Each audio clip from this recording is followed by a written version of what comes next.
pessoal, tudo bem? Hoje eu vou continuar trazendo para vocês os profiles dos pilotos da temporada de 1985 e no vídeo de hoje eu vou trazer o profile do Hélio De Angelis, aonde também assim, né, como Keke Rosberg e Nelson Piquet, esse profile explica a cisão, ou seja, a separação entre Hélio De Angelis e Lotus. Ele foi feito na GPI número 100, já terminada a temporada de 1985. É aquilo, esse profile ele não conta exatamente tudo da cisão, porque o Hélio De Angelis conta em parte só o que ele quer, né? Mas é muito interessante o que ele traz e até meio surpreendente na minha opinião, e vou explicar por quê a vocês. Tudo já começa pela capa do vídeo, né? Quando ele pega e diz: eu liderando o campeonato do mundo, fui trazido para esse teste para ser humilhado, fecha aspas. Bom, que teste foi esse? Segundo Hélio De Angelis, a coisa desandou 2 dias depois do GP de Mônaco. Foi feito um teste na pista de Paul Ricard e nesse teste ele estava em Mônaco, ele mora em Mônaco, num apartamento, na companhia da modelo alemã Ute Kiltenberger, né, a top model alemã que era a namorada dele.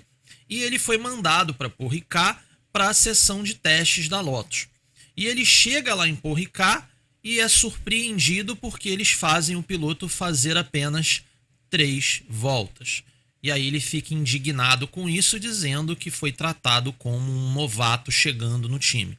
E aí é aquilo, pessoal. O Hélio De Angelis ele fala também que já vinha sendo criticado no início da temporada pelo estilo de condução dele, mais calmo, mais tranquilo, mais cauteloso, enquanto o Senna era muito mais espetacular no carro de corrida, porém trazendo menos pontos, trazendo menos resultados. Isso no início da temporada. Então, dessa forma, o Hélio fica indignado, porque ele fazia ali um esforço enorme para trazer os pontos, estava liderando o Mundial e sendo criticado. Porém, né, é muito importante salientar aí que o Senna já tinha uma vitória e isso deu muita moral para o Senna, né? Depois de muito tempo que a Lotus não vencia desde o próprio Hélio De Angelis, 1982, no GP da Áustria. Só que o Hélio também já tinha uma vitória, né? Só que era uma vitória pós-race, né? Vamos dizer assim, uma vitória de tapetão depois que o Prost foi punido e perdeu os pontos, etc. e tal. Só que parece que a Lotus esqueceu-se disso daí, né? E, enfim, cobrava do piloto algo complicado de ele entregar. O Hélio De Angelis não era o Senna. Ponto final. Ele mesmo fala sobre isso, ok, pessoal?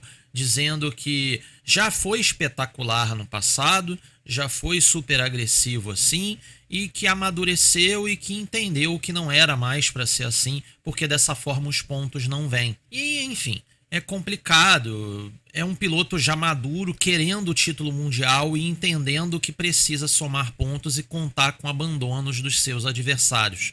E a Lotus querendo outra coisa dele, querendo que ele lute pelas vitórias e esqueça do campeonato. Então, enfim, é uma complicação só essa história, mas isso explica muito bem agora, faz todo sentido, e isso explica muito bem o porquê que ele também, Paul Ricard, só que um tempinho depois, coloca o time na parede naquela história de ou ele ou eu. Essa distância vai aumentar ainda mais nas corridas seguintes, né? O Senna vai ter uma sequência de problemas e o Hélio De Angelis vai abrir ampla vantagem até o GP da França, de novo aí em Paul Ricard, aonde o Hélio De Angelis coloca o time contra a parede na imprensa italiana, né? Dizendo ele ou eu, e para piorar a situação, quando ele é cobrado por isso, porque isso repercutiu muito mal dentro da Lotus, né? O Gerardo Caruso e o Peter Wolff ficaram bem chateados com isso daí. A gente vê isso nos jornais brasileiros, já trouxe isso aqui no canal.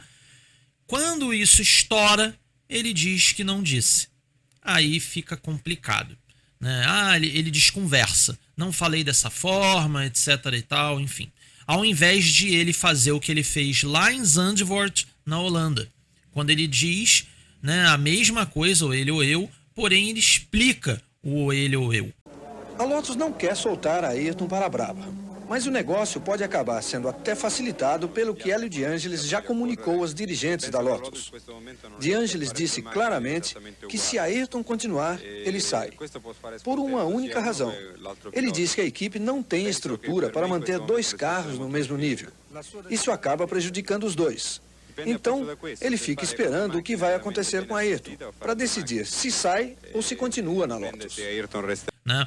Ele diz nessa entrevista ao Mike Dodson que nesse dia aí, 2 dias depois do GP de Mônaco, nesse teste em Paul Ricard, que ele foi, aspas, humilhado, ele diz que na noite, né, desse mesmo dia aí, ele já tinha se decidido a ir embora. Que ele entendeu ali que a passagem dele na Lotus acabou, que ele não tinha mais clima para ficar no time. Né? O time não compreendia o seu estilo de condução, o time não estava fechado com ele. Né? Então ele preferiu ir embora. E aí ele diz que trabalhou o resto do ano para ver se pintava alguma oportunidade. E daí, assim que o Piquet assinou na Áustria, né, e o Keke Rosberg sinalizou ali que ia para a McLaren, pronto. Aí ele viu que a brecha estava aberta para ele ir para a Brabham.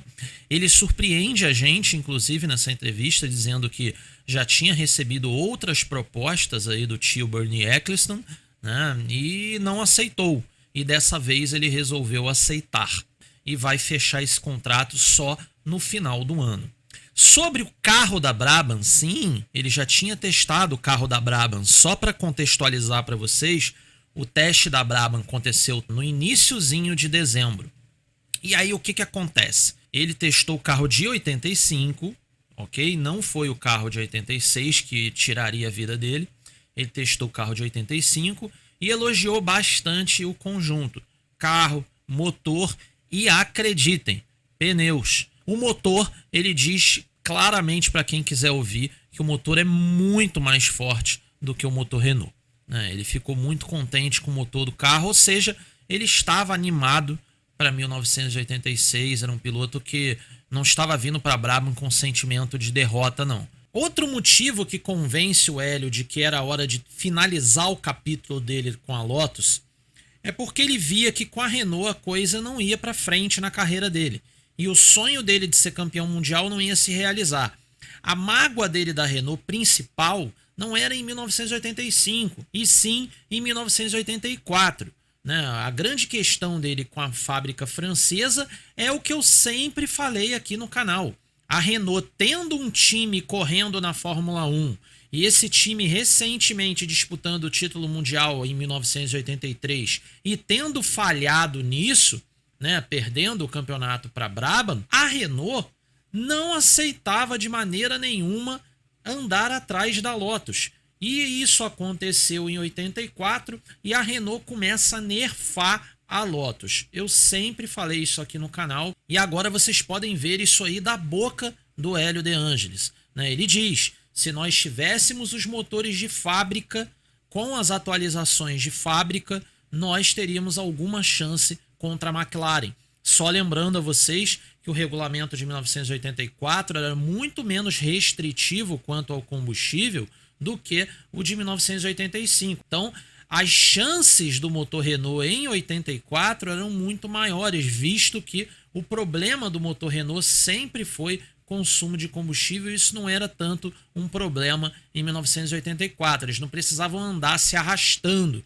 Mas aí é o que o Hélio diz, né? Justamente no ano correto, que era a chance da Renault de ter um campeonato na era turbo como fornecedora, eles quiseram nerfar a Lotus, né?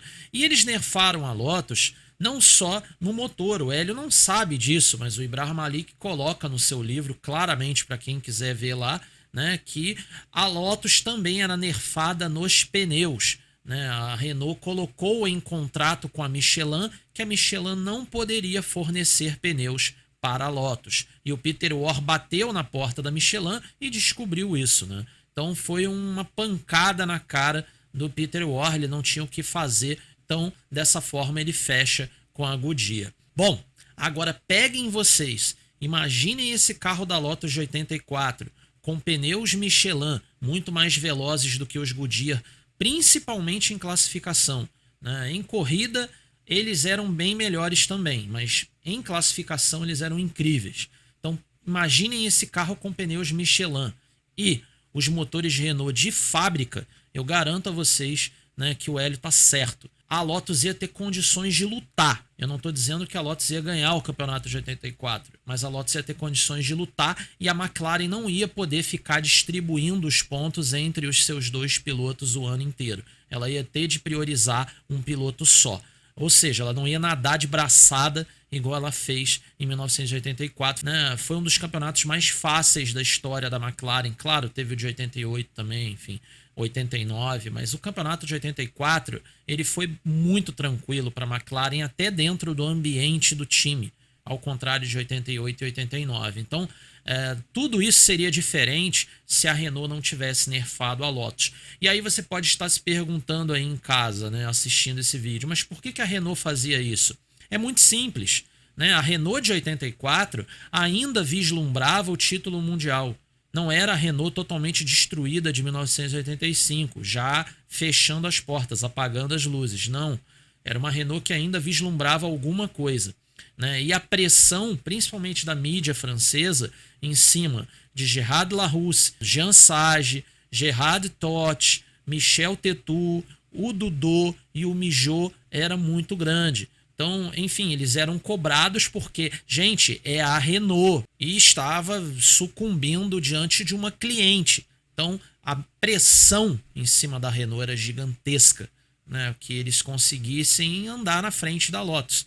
Então, eles nerfavam a Lotus o máximo que eles podiam para tentar andar perto do time britânico. Sobre o Senna, o Hélio De Angelis diz que o Senna foi muito sortudo na temporada de 1985, que o estilo dele de condução assim super agressivo, né, fechando porta dos outros em velocidade altíssima, enfim, isso poderia ter colocado ele em condições de perigo extremo, ele poderia ter se machucado feio em 1985. E ele diz que, né, foi sorte disso não ter acontecido. E aí ele pega e diz, né, já toquei roda com os outros, já trepei na traseira de outros carros, já estou aqui há muito tempo, já fiz isso. E uma hora a gente entende que se a gente continuar se submetendo a esse tipo de risco, a gente pode sofrer um shunt, né? O shunt é essa super batida, esse huge crash, né, como eles falam lá fora. Então, né, que para evitar um shunt assim, que você tem que guiar de maneira mais ponderada, mais responsável. E que o Senna teve muita sorte aí de não ter sofrido um shunt em 1985. Sobre o Senna, ele diz também que o Senna é muito mais espetacular do que ele. Ele é muito mais racional ali, luta por pontos, enquanto o Senna luta por vitórias. São estilos diferentes. Ele diz que está muito mais para Niki Lauda, enquanto o Senna está muito mais para Gilles Villeneuve. Ele diz que ele já viveu essa fase, né, do vislumbre, né, de você estar ali num time de ponta, finalmente tendo condições de andar na frente, mostrar serviço. Ele diz que já superou essa fase da carreira e que o Senna tinha mesmo que curtir essa fase, né? Sobre o Senna, ele diz que o Senna tem uma determinação fora do normal, que ele já sabia na temporada de 1985, no início do ano, que a coisa ia ser difícil, que ele já sabia que o Senna era muito determinado desde os tempos de Toleman. Ele já sabia também, né, que o Senna tinha uma obsessão por marcar território, é assim que ele fala, né, de criar o seu espaço dentro da equipe, algo que ele nunca viu na vida dele, ele diz. E ele fala, às vezes isso era muito bom para ele, às vezes isso era muito ruim para ele. Sobre essa questão de marcar o espaço, ele pega e diz, Peter Warr ajudou ele nisso.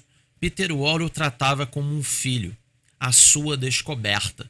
Ele pega e diz. E sobre essa questão, né, de a sua descoberta, o Peter Warr falava para o paddock inteiro, né, para quem quisesse ouvir, falou isso no livro dele, né, eu já tenho inclusive membros aqui do canal adquirir esse livro, que bom, né, que tem mais exemplares dele no Brasil, e enfim, nesse livro o Peter Warr fala, para quem quiser ouvir, que na opinião dele o Senna era o maior de todos depois de Jim Clark, já em 1985, ele pensava dessa forma. Ele via no Senna um talento absurdo. Então, ele fazia tudo pelo Senna. Tudo para que o Senna ficasse feliz. O Ibrahim Malik chama a Lotus de John Player Special Team Senna.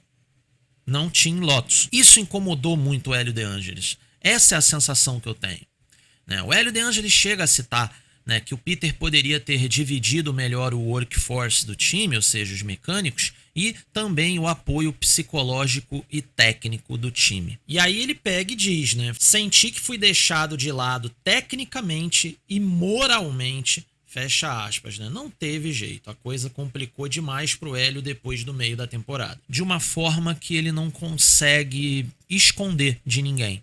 Esse é o problema. Ele não consegue esconder de ninguém, ele é totalmente corroído pelo ciúme, né? E aí isso vai acabando com ele psicologicamente. E o Peter Orr também não teve nenhum cuidado de fazer o Hélio se sentir bem, porque o Peter Orr via o Hélio como um piloto já maduro que não precisava disso. Só que não foi bem assim, né? Era tudo pro young driver, tudo pro garoto novo, tudo pelo Senna, todo mundo falando do Senna. É incrível isso, o ano de 85. As revistas todas é Senna pra tudo quanto é lado. Enfim, o Senna ele era muito marcante em 1985 já. É impressionante. Não parecia um piloto de um ano de Fórmula 1. Era Senna pra lá e pra cá o tempo todo. Isso é impressionante e eu acho que isso mexe com Hélio De Angelis de uma maneira que não dá para ele conseguir lidar com isso, então ele prefere ir embora. Simplesmente ele prefere ir embora para se livrar daquele ambiente ali, né? E ele entendia que se ele continuasse ali, ele ia ser totalmente ofuscado pela figura do Senna, que, enfim, era incrível, era um para-raio de tudo para ele, tudo ia para ele, e não era ele que cobrava isso. As coisas simplesmente aconteciam. É o que o Steve Helland diz, né? O Senna ele tinha uma habilidade natural de fazer todos trabalharem para ele, por ele, com ele. Ele gerava uma admiração coletiva absurda. Então, todo mundo queria fazer para ele, queria trabalhar no carro dele, queria estar perto dele. Ele corria com os mecânicos ao meio-dia depois do almoço, enquanto o Hélio nem na fábrica estava. Ele não tinha o que fazer na fábrica, mas ele ficava na fábrica. É muito complicado para um piloto igual o Hélio De Angelis suportar, tolerar, digerir tudo isso. Entender que ele não é mais o menininho do Peter Orr, como já foi no passado, quando o outro cara era o Nigel Mansell. Inclusive, isso foi uma das perguntas do Dodson, não para o Hélio De Angelis, porque eu acho que ia ficar uma pergunta muito chata e o Hélio ia se esquivar. Mas ele faz essa pergunta para o Nigel Stepney, nessa entrevista mesmo. Ele pergunta se existe um paralelo entre o que o Hélio De Angelis está sentindo em 1985 e o que o Mansell sentiu anos e anos ao lado do Hélio De Angelis na mesma Lotus. E aí, né, enfim, o Nigel Stepney pega e diz, olha, o Hélio De Angelis não vê as coisas nesses termos. Eu acho. Aí ele dá a opinião dele. Eu acho que pro Hélio De Angelis é mais difícil, porque ele é um italiano dentro de um time inglês. O Nigel Mansell, pelo menos, tinha apoio do patrocinador, ele era um britânico dentro do time britânico. Então, ele acha que pro Nigel Mansell era mais fácil. Mas, gente, é muito complicado isso, né? Você sentir que você não é admirado, e o outro é. No caso do Mansell, na minha opinião, era pior, porque o Peter Orr não fazia nenhuma questão de esconder que ele odiava o Mansell. O GP de Mônaco de 1984, eu já citei ele no vídeo passado, ele prova isso, porque o Peter Orr faz a coletiva de imprensa mais baixaria da história da Fórmula 1, de um team principal contra um piloto. São coisas que eu não posso nem falar aqui no canal, que vai derrubar o meu canal. Comparar Nigel Mansell e Hélio De Angelis nessa sensação de ser colocado de lado, na minha opinião, não dá para comparar. O que o Mansell passou na Lotus é um negócio que não dá para comparar. Infelizmente, não dá.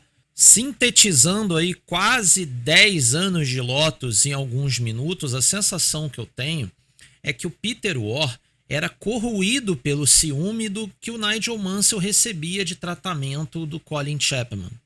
E aí, quando ele se torna team principal, ele faz de tudo para tornar a vida do Mansell um verdadeiro inferno, porque ele não via no Mansell um sujeito merecedor de estar ali.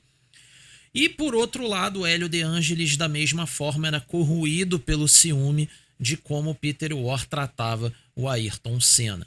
Então, é muito complicada essa situação. A Lotus parecia esses programas de família que a gente tem aí à tarde, né? Então, enfim, era muito complicado. A coisa extrapolava o lado profissional e entrava no lado sentimental / pessoal. Então, isso é muito complexo, né? E destruía as relações ali dentro.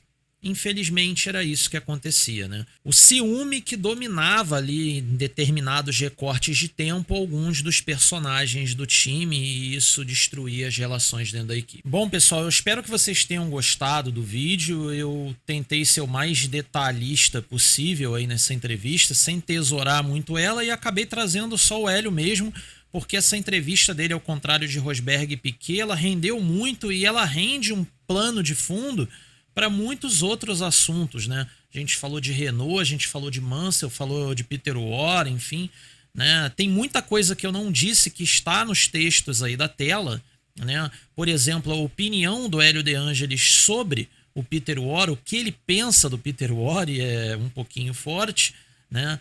Resumindo, né? Ele diz aí que é um sujeito muito ambicioso, que tem uma capacidade técnica muito grande, porém não se esforça o suficiente para atingir o resultado. Enfim, essa é a opinião dele. Eu não sei o que o Peter podia fazer além do que ele fazia, né? A não ser que ele fosse lá e colocasse uma arma na cabeça, né, do Dodô, obrigando o Dodô a entregar motores melhores, né? Porque fora isso não tem o que o Peter pudesse fazer. Tudo o que estava ao alcance dele, ele fez, contratualmente falando, né? Mas, enfim, a opinião do Hélio De Angelis, né? Entrevista muito polêmica, entrevista histórica aí do Hélio De Angelis ao Mike Dodson. Tá, pessoal? Espero que vocês tenham gostado do vídeo. A gente se vê semana que vem com mais profiles, né? 7h30 da noite, sexta-feira, tá bom? Queria agradecer demais aí aos membros do canal, né? Se você é membro e não está no grupo de Zap do canal, é só você entrar lá na aba comunidade e aderir ao grupo, tá bom? Lá tem o telefone para quem é membro, né? Aparece o telefone lá, numa postagem lá na aba comunidade, e aí você entra em contato comigo e eu adiciono você, tá bom? Então, até semana que vem, sexta-feira, 7h30 da noite, com mais um profile. Então, até lá.